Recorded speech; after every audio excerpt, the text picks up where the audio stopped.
In the year 1519, the world was still mostly unknown. Maps showed vast blank spaces where continents and oceans ought to be. Sailors spoke of sea monsters and the edge of the world where ships would fall into oblivion. They spoke of lands where people had the heads of dogs, where fire rained from the sky, where the air itself was poisonous to breathe. The known world was small. Europe, parts of Africa, parts of Asia. Everything beyond that was mystery. Mystery and fear and endless speculation. But there was a man who dreamed of changing all that. A man who believed that beyond the known world lay not monsters and chaos, but order and opportunity. Ferdinand Magellan was born in Portugal in the year 1480. By the year 1519, when our story begins, he was approaching 40 years old. He was not young. He was not particularly strong. He was not famous or celebrated. But he was experienced. He had sailed more miles than most men would sail in 10 lifetimes. He had been to India. He had sailed to Malaysia. He had seen the Portuguese trading posts scattered across Asia. He had fought in battles. He had survived shipwrecks and storms and diseases that would have killed lesser men. And through all his voyages, he had studied the maps. He had talked to other sailors. He had read everything he could find about the world and the oceans. And he had come to a conclusion that seemed revolutionary at the time, a conclusion that he became obsessed with. He believed that there was a way to sail west from Spain, across an ocean that no European had ever crossed, and reach the Spice Islands of Asia. A route that did not require sailing around Africa. A route that did not require going through Portuguese-controlled waters. Most people thought he was mad. The Spice Islands were the most valuable territory in the world at that time. Spices like cloves and nutmeg and mace could not be grown anywhere else. They could only be found in a small cluster of islands in what is now Indonesia. And whoever controlled the trade in these spices controlled enormous wealth. The Portuguese had a monopoly on this trade. They sailed around Africa, down the east coast, across the Indian Ocean, and to the Spice Islands. The journey took months. It was dangerous and expensive, but it was profitable. The Spanish wanted a share of this wealth. They wanted their own route to the Spice Islands, and Magellan believed he could provide it. For years, Magellan lived in Lisbon, the capital of Portugal. He served the Portuguese king. He sailed on Portuguese ships. He participated in Portuguese military campaigns. But all the while, he was studying, planning, thinking about this western route to Asia. When he approached the king of Portugal with his idea, the king laughed at him. The king said, "Magellan, you are a dreamer. Your idea is impossible. The ocean is too vast. Your calculations must be wrong." The king refused to fund Magellan's expedition. Magellan was devastated, but he did not give up. He could not give up. The dream had taken hold of him completely. He could think of nothing else. So he made a decision that would anger the King of Portugal, but would change the course of history. He left Portugal. He went to Spain, to the court of King Charles V. King Charles was young. He was only 19 years old. He had recently taken the throne. He was looking for ways to expand his power and his wealth. Magellan presented his idea to the young king. He showed maps, he showed calculations, he showed routes. He explained how a Spanish fleet could sail west, reach the Spice Islands, and return with riches that would make Spain the most powerful nation in Europe. King Charles listened, and something about Magellan's passion, something about his conviction, convinced the young king that this was worth attempting. On March 22, 1518, the Spanish crown granted Magellan permission to undertake his expedition. They would give him 5 ships. They would give him money to purchase supplies. They would give him men to crew the ships. In return, Magellan would attempt what no man had ever attempted. He would sail around the world. The 5 ships that were selected for the expedition were not new. They were not the finest ships in Spain. They were older vessels that the Spanish government was willing to risk on what many people believed would be a suicidal mission. The Trinidad was the largest of the 5 ships. She was chosen as the flagship, the main ship that would carry Magellan and serve as the command center of the expedition. The San Antonio was a sturdy ship, well-built and capable of carrying significant cargo. The Concepcion was smaller but fast and maneuverable. The Victoria was a medium-sized ship with good sailing qualities. The Santiago was the smallest of the 5, designed for coastal exploration and reconnaissance. All 5 ships were made of wood. They had sails for propulsion when the wind was favorable. They also had oars so they could be rowed when the wind died. They had been reinforced as much as possible to withstand the rigors of long-distance ocean travel. But they were fragile. All wooden ships are fragile when compared to the power of the ocean. These ships would soon be tested in ways that their builders had never imagined. The crew that was assembled for this expedition consisted of approximately 260 men. They came from many different lands and cultures. There were experienced Spanish sailors, men who had sailed to the Americas and back, men who knew how to handle a ship in dangerous conditions. There were Portuguese sailors, many of whom had sailed with Magellan before and trusted him. There were Italians. There were Germans. There were men from France and England, and even a few men from the far corners of Europe. Some of the men were professional sailors. They had spent their entire lives at sea. They understood the rhythms of the ocean. They knew how to repair sails, navigate by the stars, and survive on rations of hardtack and salt pork. Some of the men were soldiers. They carried weapons and armor. Their role was to protect the ships and crew if they encountered hostile indigenous peoples. Some of the men were officers and gentlemen adventurers. They were seeking glory and fortune. They believed that this voyage would make them famous. Some of the men were simply desperate. They were running from debts or crimes or failed lives. They saw the expedition as a way to escape their past and start fresh in a new world. Magellan selected the crew carefully. He knew that the success of the expedition depended on having men of character, men who could endure hardship, men who would not panic or mutiny when things became difficult. One of the men who joined the expedition was Antonio Pigafetta, an Italian nobleman from the city of Venice. Pigafetta was fascinated by exploration and adventure.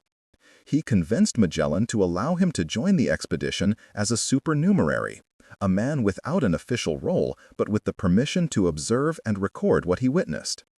Pigafetta would later write an account of the voyage that would become one of the most detailed and reliable historical records of the expedition. His writing would preserve the memory of the voyage for future generations. In the months before the departure, there was frantic activity in the port of Sanlúcar de Barrameda, where the ships were being prepared. Supplies were gathered. Enormous quantities of food had to be loaded onto the ships. Hard biscuits, called hardtack, dried beans, salt pork, salt beef, preserved cheese, olive oil, wine, water in large wooden barrels. The men understood that they would be at sea for months, possibly for longer than anyone had ever been at sea before. The food situation was critical. Without enough supplies, the crew would starve. But the ships could only carry so much. There were limits to how much weight they could carry and still sail effectively. Weapons and ammunition were loaded. Cannons were mounted on the decks of each ship. Muskets and crossbows were distributed to the soldiers. Spare sails were packed below deck, rope and cordage of every size, tools for repairs, tar and pitch for sealing leaks, extra timbers in case parts of the hull needed to be replaced. Scientific instruments were carefully packed, astrolabes for measuring the position of stars, compasses for determining direction, quadrants for calculating latitude, maps and charts, and navigation instruments of every type. The preparations took months. By August of 1519, everything was ready. On August 10th, Magellan gathered his crew together. He spoke to them about what they were about to attempt. He said, "My men, we are about to undertake a voyage that has never been undertaken before. We will sail into waters that no European has ever seen. We will face dangers that we cannot imagine. Some of us may not survive to see the completion of this journey. But if we succeed, if we are able to circle the world and return home, we will have accomplished something that will be remembered for all eternity. We will have proven that the world is round. We will have opened new trade routes. We will have shown that human courage and determination can overcome even the most impossible obstacles. I ask for your loyalty. I ask for your courage.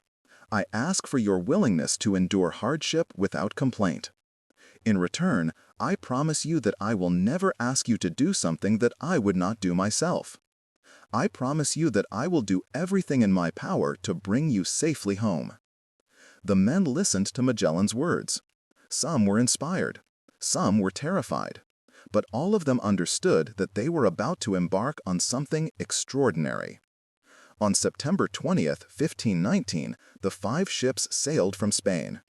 They sailed from the port of Sanlúcar de Barrameda on the morning tide. The people on shore waved goodbye. Some wept. Most of them believed they would never see these ships again. Most of them believed that the crews would perish in the unknown waters ahead. Magellan stood on the deck of the Trinidad, the flagship. He watched as the land receded into the distance. He watched as the familiar shores of Europe disappeared below the horizon. He felt no fear. He felt only certainty. He knew that what he was about to attempt was possible. He knew that he would circle the world. He did not know what price would have to be paid, but he was willing to pay it. The 5 ships sailed south and west, toward the coast of Africa, toward waters that were becoming more familiar as they sailed further from home. For the first weeks of the voyage, the conditions were relatively favorable. The winds were generally from the east, pushing the ships in the direction they wanted to go. The sea was not too rough. The men were still relatively healthy and still had hope. They stopped at the Canary Islands to take on fresh water and fresh provisions. They stopped in the Cape Verde Islands, which belonged to Portugal. Magellan had to be careful here because the Portuguese king had been angry about Magellan's departure to serve Spain. But the Portuguese governor of the islands was friendly, and the ships were allowed to take on supplies. From the Cape Verde Islands, the ships sailed west, into waters that were becoming less familiar, into waters where fewer European ships had traveled. The voyage across the Atlantic took many weeks. The men fell into the rhythms of shipboard life. 4-hour watch rotations. Every man had to spend 4 hours on watch, watching for hazards, maintaining the sails, navigating by the stars. The meals were monotonous but necessary. In the morning, hard biscuits and cheese, and perhaps a piece of salt pork. At midday, a bowl of soup or stew made from dried beans or peas, often flavored with salt pork or salt beef. In the evening, more biscuits and more salt meat and wine or beer. The men began to tire of the same food. They began to tire of the same view. The ocean stretched in every direction. Water as far as the eye could see. The horizon never changed. The view never varied. Some of the men began to doubt. They whispered to each other at night. They asked questions. How much further? When we reach land? Are we going in the right direction? What if Magellan is wrong? What if we sail off the edge of the world? But Magellan maintained his composure. He walked among the men regularly. He spoke to them calmly. He assured them that they were on the right course, that they were making good progress, that soon they would reach the coast of South America and begin searching for the passage that would allow them to reach the Pacific Ocean. In December 1519, after more than 2 months at sea, land appeared on the horizon. The coast of South America. The men cheered. After so long at sea with nothing but water and sky, the sight of land was overwhelming. But Magellan did not allow them to rest. He knew that the real challenge of their voyage was about to begin. Along the coast of South America, the ships sailed south, and as they sailed south, the weather grew colder. The men added more layers of clothing. They complained about the cold. Some of them had never experienced such cold before. Magellan ordered the ships to search for a passage through the continent, a strait that would allow them to sail through rather than around. He believed such a passage existed. His calculations suggested that it must exist. For weeks, the ships sailed along the coast. They entered large bays, hoping each one would lead them through to the other side. But each one was a dead end. The coastline seemed endless. The continent seemed to stretch forever to the south. The men grew frustrated. Some of them began to openly question Magellan's leadership. They argued that there was no passage. They argued that Magellan had wasted their time and resources. They argued that they should turn back. During this time, one of the ships, the Santiago, was wrecked on rocks while exploring a particularly promising bay. The captain and crew barely escaped with their lives. They managed to row small boats back to the other ships, but the Santiago was lost. Now only 4 ships remained: the Trinidad, the San Antonio, the Concepcion, and the Victoria. The loss of the Santiago was a blow to Magellan, but he did not allow it to discourage him. He continued to search for the passage. The men were cold and tired and hungry. The supplies were beginning to run low. The salted meat was becoming rancid. The biscuits were infested with insects. The men joked darkly that they were eating the biscuits as much as the biscuits were eating them. And still Magellan searched. And then, in October, more than a year after leaving Spain, after weeks of searching along the desolate coast of South America, a vast opening appeared in the coastline. It was a strait, a passage through the continent, the passage that Magellan had dreamed of, the passage that most people had said did not exist.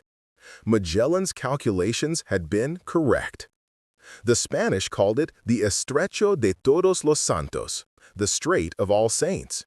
Later, it would be called the Strait of Magellan, named after the man who discovered it. Magellan ordered the ships to enter the strait. The men navigated carefully through the narrow waters. The strait twisted and turned. Sometimes it widened. Sometimes it narrowed so much that it seemed impossible that a ship could pass through. The water swirled with strange currents. The winds came from unexpected directions. Navigation was difficult and dangerous. For days, the ships worked their way through the strait. Magellan himself remained on deck for much of the time, watching the navigation carefully, making sure they did not make any mistakes. Then there was a moment of crisis. One of the ships, the San Antonio, suddenly turned around. It was sailing back toward the Atlantic. It was abandoning the expedition. The captain of the San Antonio had decided that this strait was too dangerous. He had decided that Magellan was leading them to their doom. He had decided to go back. Magellan was furious, but there was nothing he could do. The San Antonio was too far away to catch. It sailed back through the strait and headed back to Spain. Now only 3 ships remained. But Magellan did not stop. He continued forward through the strait. And finally, after days of careful navigation, the water ahead changed color. The dark waters of the strait gave way to brighter, bluer water. The ships emerged from the western end of the strait. Before them stretched an ocean unlike anything they had ever seen. An ocean so vast, so blue, so seemingly endless that it took the men's breath away. Magellan named it the Pacific Ocean, because compared to the Atlantic, which had been rough and stormy, this ocean seemed peaceful and calm. But the Pacific, he would soon learn, had a cruel sense of humor. It would prove to be anything but peaceful. When the 3 ships entered the Pacific Ocean, their supplies were still relatively good. Magellan had managed to obtain fresh water and fresh food before entering the strait. The men were in reasonable condition, though tired from the ordeal of navigating through the strait. Magellan consulted his maps and his calculations. Based on what he knew, he estimated that the journey across the Pacific would take perhaps 4 weeks, maybe 5 weeks at most. He was tragically wrong. The Pacific Ocean is the largest ocean on Earth. It is larger than all the land on Earth combined. It stretches farther than Magellan's calculations had accounted for. Magellan was about to discover just how vast the world truly was. The ships set sail toward the west. The men watched for land. They saw nothing but water and sky. Days turned into weeks. The men rationed their supplies carefully, but they were still consuming them. Every day, food was eaten. Every day, water was drunk. Every day, the supplies grew smaller. The weather remained relatively calm, but after a few weeks of smooth sailing, the sun beat down relentlessly. The days were hot. The men worked in the heat, handling hot ropes and hot sails. The men were given rations of water, but never as much as they wanted. Everyone was always thirsty. Some men began to show signs of obsessing about water. They would talk about it constantly. They would dream about it. Then, after several weeks at sea with no land in sight, something terrible began to happen.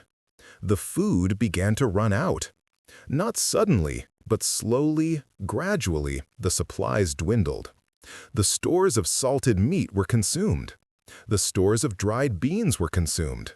The biscuits that had been packed so carefully were disappearing. And as the food ran out, something worse began to happen. The remaining food began to rot. The biscuits became infested with insects. Not just a few insects, thousands of insects. Maggots crawled through the biscuits. Weevils infested everything. The men had to choose: eat the food and consume the insects along with it, or starve. They ate the food and the insects. Then, even worse, something new appeared: a disease called scurvy.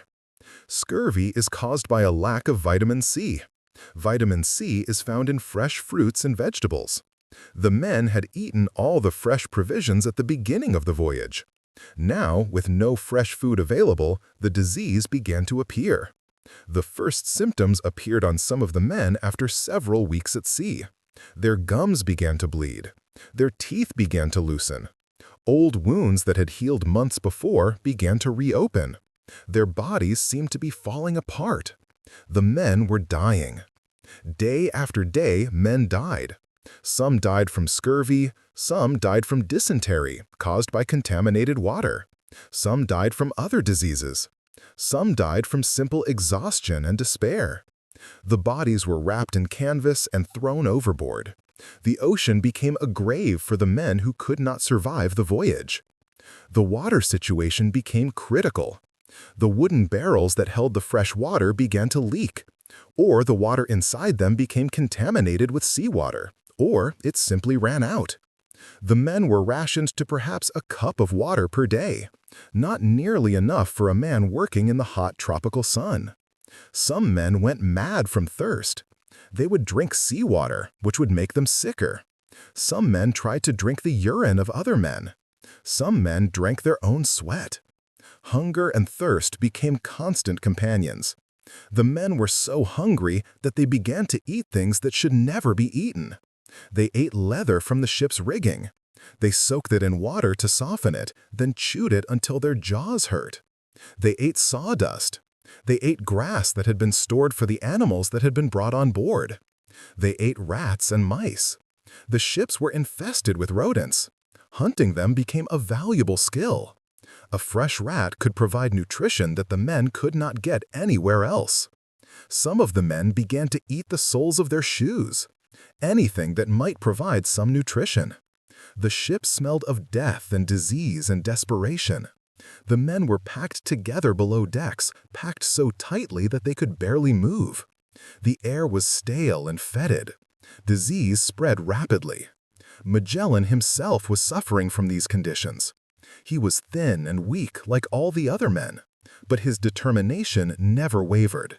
He moved among the men constantly. He encouraged them. He told them that land was coming, that they were almost there, that if they could just hold on a little longer, they would find islands with fresh water and fresh food.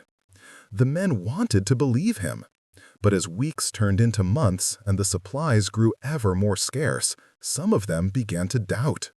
Some of them began to question Magellan's leadership. They whispered to each other. They suggested that Magellan had made a terrible mistake, that the passage he had found had led them nowhere, that they were going to sail forever in this endless ocean until they all die. Mutiny was in the air. The men were desperate. They were starving. They were sick, and they were beginning to lose faith in their leader. But Magellan held firm. He executed men who spoke too openly of mutiny. He maintained discipline. He refused to allow the expedition to fall apart despite the terrible conditions.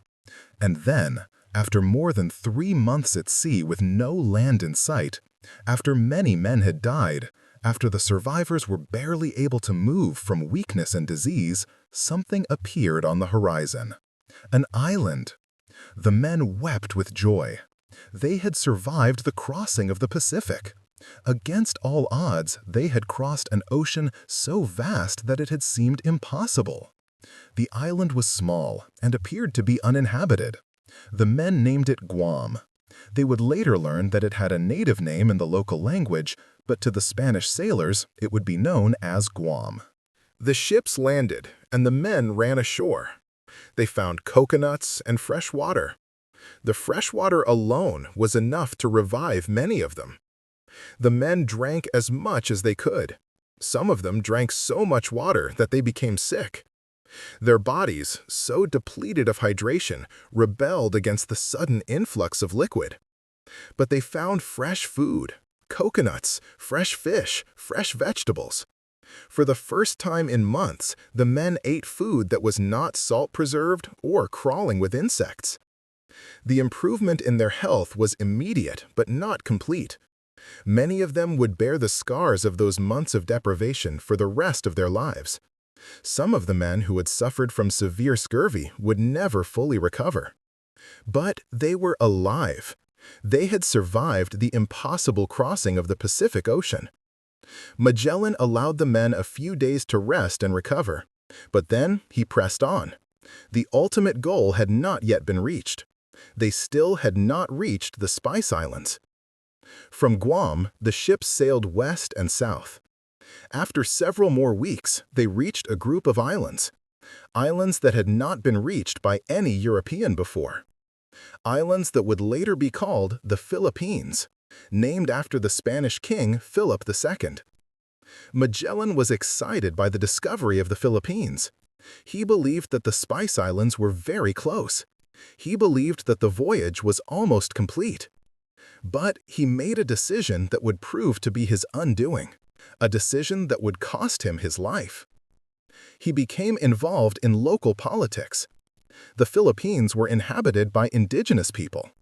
These people had their own tribes and their own political structures and their own conflicts with each other. One of the local chiefs, a powerful man named Lapu-Lapu, ruled one of the islands.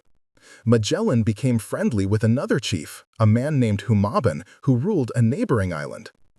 Magellan made a promise to Chief Humaban. He said that he would help Humaban fight against Lapu-Lapu. He said that with the power of Spanish soldiers and Spanish weapons, they could easily defeat Lapu-Lapu's warriors. Magellan believed what he was saying. He did not fully understand the strength and skill of Lapu-Lapu's warriors. He did not fully understand the terrain. He did not fully understand that what was a victory in Europe might be very different from a victory in the Philippines. He decided to lead a small group of soldiers ashore to fight in the battle. On April 27, 1521, Magellan led approximately 50 soldiers ashore on the island of Mactan, where Lapu-Lapu's warriors were waiting. What happened next was a disaster. Lapu-Lapu's warriors were skilled fighters. They fought with weapons that were designed for fighting in the tropical jungle environment. They used poisoned arrows. They used spears. They fought with a cunning and skill that Magellan had not anticipated. Magellan's soldiers wore armor. In Europe, heavy armor had been a protection. But in the Philippine jungle, in the hot, tropical heat, the armor was a liability. It weighed them down. It prevented them from moving quickly. It prevented them from maneuvering effectively. The battle quickly turned against the Spanish. Magellan fought bravely. He was a skilled warrior. He had fought in many battles. But he was surrounded. There were too many warriors. They were too fast. They were too skilled. An arrow struck Magellan in the leg. He fell to the ground. The warriors closed in. Spears and blades struck him. He tried to get back up, but he was too weak. Too much blood was flowing from his wounds. In the chaos of the battle, with warriors pressing in from all sides, Ferdinand Magellan was killed. He had sailed farther than any man before him. He had crossed an ocean that had seemed impossible to cross. He had discovered new lands and new peoples. But he would not live to see the completion of his dream. The remaining Spanish soldiers fought their way back to the boats. They rowed back to the ships, and they brought the news to the other officers of the expedition. Magellan was dead. The men who had followed him, who had endured so much for him, were devastated. But the expedition could not stop. The voyage had to continue. After Magellan's death, leadership of the expedition fell to other officers. Juan Sebastian Elcano, a Spanish officer, took command of the remaining ships and crew. There were now fewer ships. Only 2 ships remained, the Trinidad and the Victoria. The Concepcion had been abandoned. The crew was much smaller. Many men had died during the Pacific crossing. More had died in the battle where Magellan was killed. But the survivors were determined to complete what Magellan had started. The ships sailed to the Spice Islands. They found the islands and anchored offshore. Local traders came out in small boats to trade with the Spanish. The Spanish loaded their ships with cloves, with nutmeg, with mace, with other spices that were incredibly valuable in Europe. The cargo hold of the ships was filled with these precious commodities. But now the Spanish faced a decision: how to return to Spain. They could try to sail back the way they came, across the Pacific, across the Atlantic. But that journey had been so terrible, so many had died, that the survivors were not sure they could endure it again. Or they could sail west, around the southern tip of Africa, a route that was known to the Portuguese, a route that was long and dangerous, but a route that might be more survivable than the return journey across the Pacific. The Spanish decided to attempt the route around Africa. They would sail south and west, down the coast of Asia, around the southern tip of Africa, and then north to Spain. This journey was also long and difficult. The ships were in poor condition. The hulls were leaking. The sails were torn. The rigging was frayed and breaking. The crews were exhausted and weakened by disease. Many men were still recovering from scurvy. Some of the men who had survived the Pacific crossing never fully recovered their health. Many more men died during the journey around Africa. Some from disease, some from starvation, some from drowning when they were washed overboard in storms. But the ships continued forward. The officers maintained discipline. The men maintained their determination. In September 1522, after nearly 3 years at sea, the Victoria sailed into the port of Sanlúcar de Barrameda, the same port from which it had departed nearly 3 years earlier. On the deck of the Victoria, barely 18 men stood, 18 survivors from the original crew of approximately 260. The rest had died. Some had been left behind at various ports. Some had been killed in battle. Many had died from disease and starvation. But the Victoria had done it. It had sailed around the entire world. It had sailed east to west across the Atlantic. It had found the strait through South America. It had crossed the Pacific. It had discovered new lands and new peoples. It had sailed around the southern tip of Africa. And it had returned to Spain. The world had been circled. The dream that Magellan had held in his heart for so many years had been accomplished. Though he had not lived to see it, his vision had been fulfilled. When the news spread that a ship had returned from Magellan's expedition, it sent shockwaves across Europe. People could hardly believe it was true. A ship had sailed around the entire world. The world was indeed round. The distances across the oceans were vast, but it was possible to sail around the globe. The survivors were celebrated as heroes. They were given money and honors. They were invited to speak to kings and nobles. They told their stories of the voyage. Antonio Pigafetta, the Italian nobleman who had recorded much of the voyage in his journals, wrote a detailed account of what had transpired. His writings provided one of the most complete records of the expedition. Juan Sebastián Elcano, who had brought the Victoria home, became famous. The Spanish king gave him a coat of arms with a globe on it, a reminder of his achievement, a symbol of the voyage around the world. The spices that the Victoria had brought back were extremely valuable. They were sold for enormous sums of money. The Spanish government made a significant profit on the expedition. More importantly, the voyage of Magellan proved that an ocean route to the Spice Islands was possible. This route would be used for centuries to come. Spanish and Portuguese ships would sail this route regularly, carrying spices and other valuable goods back to Europe. The voyage of Magellan changed the world. It changed geography, it changed trade, it changed politics. But most importantly, it changed the way people understood the world itself. Before Magellan's voyage, people could speculate about the size of the world, but they could not know it with certainty. After Magellan's voyage, they knew. They knew that the world was round. They knew that it was vast. They knew that it was possible to sail across that vastness and survive. The voyage proved something that people had theorized but could not prove. It answered questions that had puzzled people for centuries. And it opened new possibilities. If the world could be circled, then what else was possible? What other discoveries awaited? What other oceans could be crossed? What other lands could be found? Magellan had died before completing his voyage, but his legacy lived on. His name was attached to the strait he had discovered. Ships would sail through the Strait of Magellan for centuries after his death. And his voyage would inspire generations of explorers, men who would follow in his footsteps, men who would push the boundaries of human knowledge and human capability. As you drift now towards sleep, carrying with you the memory of this incredible voyage, think about what it meant, what it still means. 260 men sailed away from Spain. Only 18 returned. Most of them were severely weakened by disease and starvation. Many had endured suffering beyond anything they had imagined possible. The journey took nearly 3 years. It covered approximately 50,000 miles. Along the way, they discovered new lands. They discovered new peoples. They changed the maps of the world. But the cost was terrible.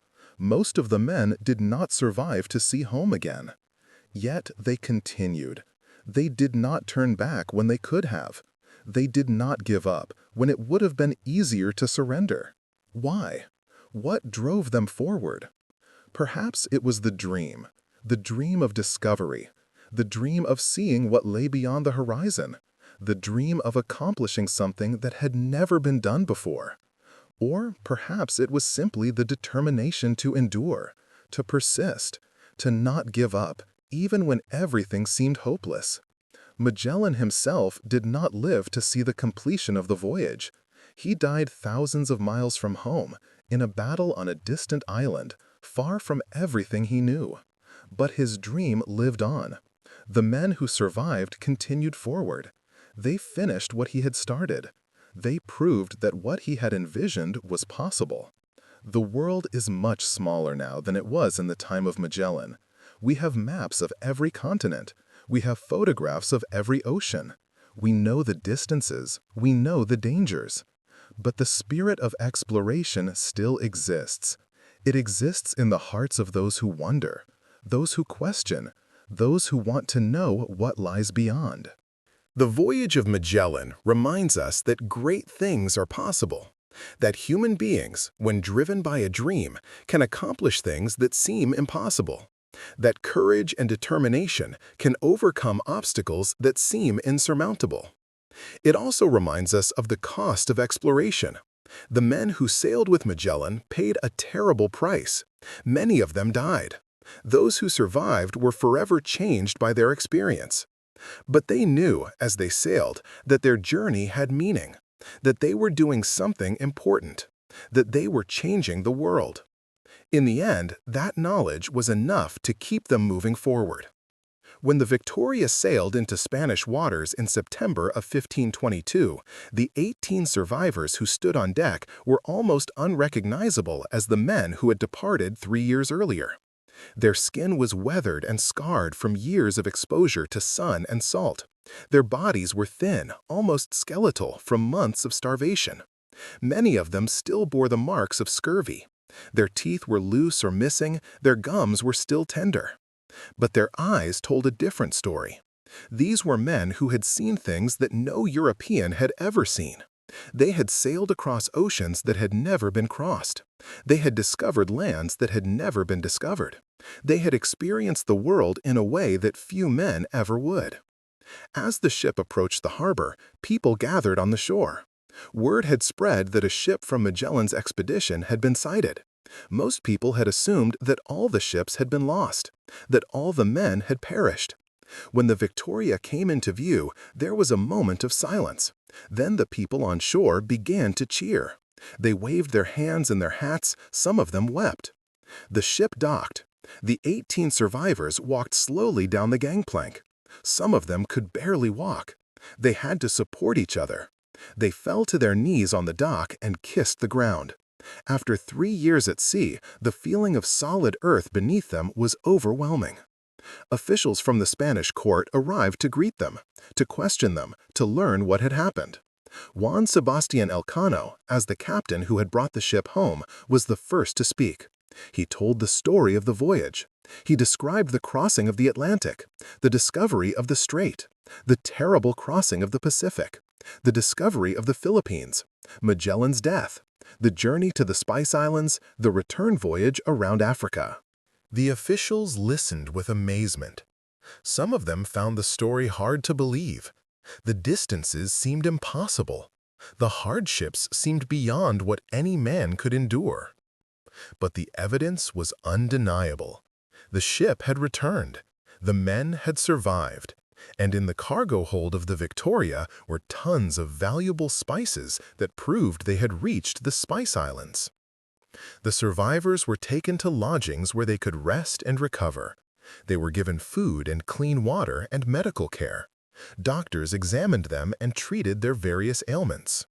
But recovery would take time. Some of the men would never fully recover their health. The damage that had been done during those months of starvation and disease was permanent. In the days that followed, the survivors were interviewed repeatedly. Everyone wanted to hear their stories. Nobles and scholars and common people all came to listen to the tales of the voyage around the world. Antonio Pigafetta, who had kept detailed journals throughout the voyage, began to compile his notes into a formal account. He wrote about the places they had seen, the peoples they had met, the animals and plants and landscapes that were unlike anything in Europe. His account would become one of the most important historical documents of the Age of Exploration. It would be copied and translated and distributed across Europe. It would inspire future generations of explorers and adventurers. The Spanish king, Charles V, summoned the survivors to his court. He wanted to hear their story directly from them. He wanted to understand what they had accomplished. Juan Sebastian Elcano was granted a noble title. He was given a coat of arms that featured a globe with the Latin inscription Primus circumdedisti me, meaning, "You first encircled me." The other survivors were also rewarded. They were given money and land. They were celebrated as heroes. But the celebrations were bittersweet. The survivors could not forget the men who had not returned, the men who had died during the voyage, the men who had been buried at sea or left on distant shores. They thought often of Magellan, of his vision and his determination, of the way he had led them even when the situation seemed hopeless.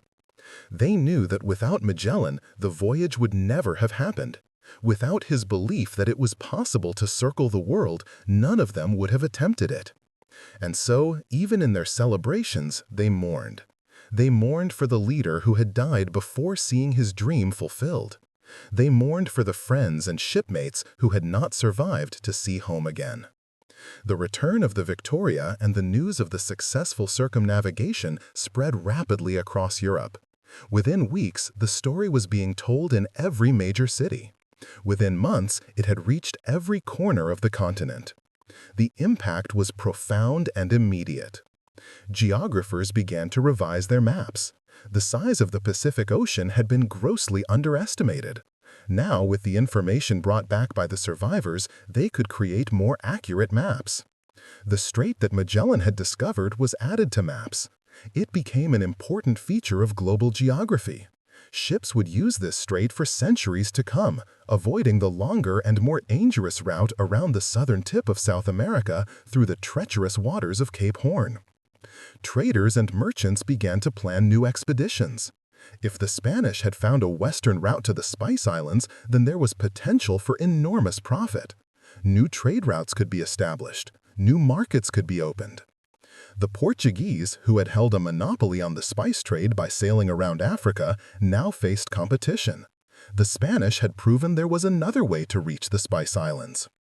This would lead to conflicts between Spain and Portugal. The two nations would argue about who had the right to trade in different parts of the world. Eventually, they would negotiate treaties dividing the world into Spanish and Portuguese spheres of influence. But beyond the economic and political impacts, the voyage had a profound philosophical and scientific impact. For centuries, scholars had debated whether the Earth was round or flat. Most educated people believed the Earth was round, but there were still doubters. There were still those who believed that sailing too far west would lead to disaster. The voyage of Magellan provided definitive proof. The Earth was round. It was possible to sail around it and return to your starting point. This changed how people thought about the world. It changed how they thought about geography. It changed how they thought about exploration. If the Earth was round, and if it was possible to circle it, then what other discoveries awaited? What other mysteries could be solved? What other boundaries could be pushed? The age of exploration entered a new phase. Explorers became bolder. They were willing to attempt voyages that previous generations would have considered suicidal. Ships sailed to more distant lands. Colonies were established. Trade networks expanded. The world became more connected. But there was a dark side to this expansion as well. The arrival of European explorers in the Americas, in Asia, in the Pacific Islands brought disease and conflict. Indigenous populations were decimated. Cultures were destroyed. Resources were exploited. The legacy of the age of exploration is complex. It brought knowledge and progress, but it also brought suffering and destruction. The voyage of Magellan was part of this larger story. It was a triumph of human achievement, but it was also the beginning of a process that would transform the world in ways that were both positive and negative. Behind the grand historical narrative of the voyage, there were personal stories. Stories of individual men who had their own reasons for sailing, their own dreams, their own struggles. There was Juan Sebastian Elcano, the man who brought the Victoria home. He had not started the voyage as the leader. He had been a junior officer, but circumstances had thrust leadership upon him. After Magellan's death, he had to make difficult decisions. He had to maintain discipline among men who were exhausted and frightened. He had to navigate through waters he had never seen before. He had to choose which route to take home.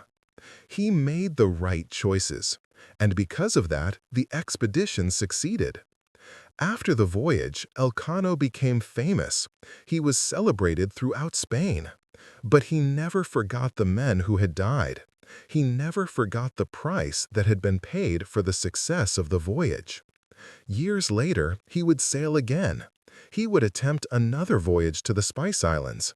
But this time, he would not survive. He would die at sea, far from home, much as Magellan had died. There was Antonio Pigafetta, the Italian nobleman who had recorded the voyage. He had joined the expedition out of curiosity. He wanted to see the world. He wanted to experience adventure. He got more than he bargained for. He experienced hardships that nearly killed him. He saw men die around him. He endured hunger and disease and despair. But he also saw wonders. He saw lands that no European had ever seen. He met peoples whose languages and customs were entirely new to him. He witnessed the diversity of the world in a way that few people ever could. His writings preserved the memory of the voyage. Without his detailed account, much of what happened would have been lost to history. After the voyage, Pigafetta returned to Italy. He lived a long life. He continued to write. He continued to share the story of the voyage. He became one of the most respected chroniclers of the age of exploration. There was Enrique, Magellan's personal slave. Enrique had been acquired by Magellan during his earlier voyages to Malaysia. He served as Magellan's translator and assistant. When the expedition reached the Philippines, something remarkable happened. Enrique discovered that he could understand the local language. The language of the Philippines was similar to the language of his homeland in Malaysia. This made Enrique possibly the first person to circumnavigate the world.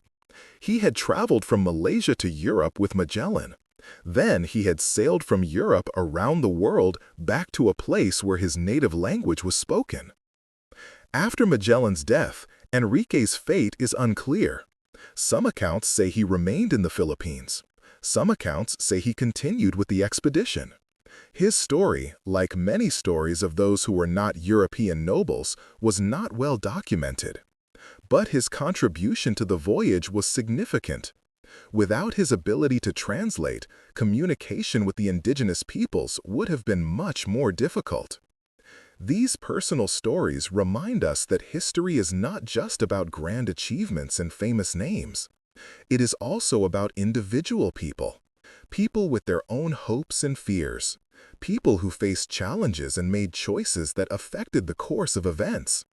What lessons can we draw from the voyage of Magellan? What does this story teach us about human nature, about exploration, about the pursuit of dreams?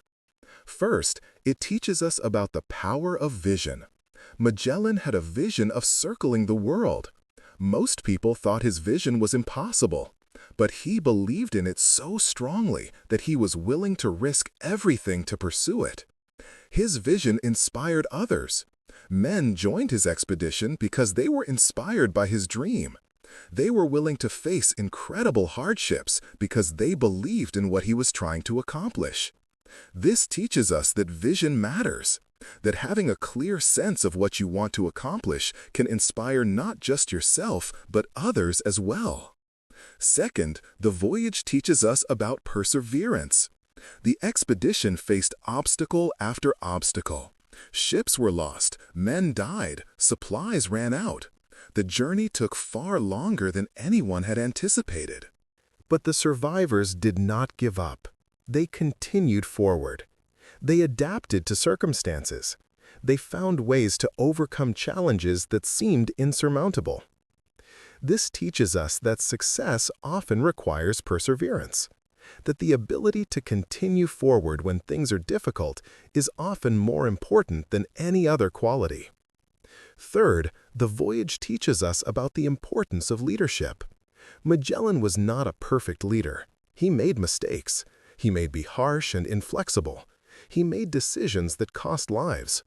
But he also had qualities that made men willing to follow him. He was determined. He was courageous. He led by example. He shared the hardships of his men. After his death, other leaders emerged. Juan Sebastian Elcano took command and brought the expedition home.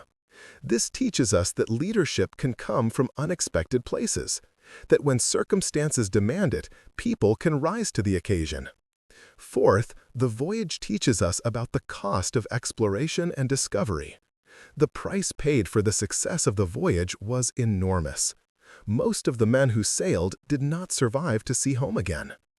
This reminds us that progress often comes at a cost, that great achievements require great sacrifices, that we should honor those who have paid the price for the knowledge and opportunities we now enjoy. Fifth, the voyage teaches us about the interconnectedness of the world. The expedition discovered that the world was round, that the oceans were all connected, that it was possible to sail from one side of the world to the other. This was the beginning of a process that would eventually lead to globalization, to the world becoming more connected, to trade and communication spanning the entire globe. We live in a world that Magellan helped to create, a world where distance matters less than it once did, where people from different parts of the world can communicate and trade and learn from each other.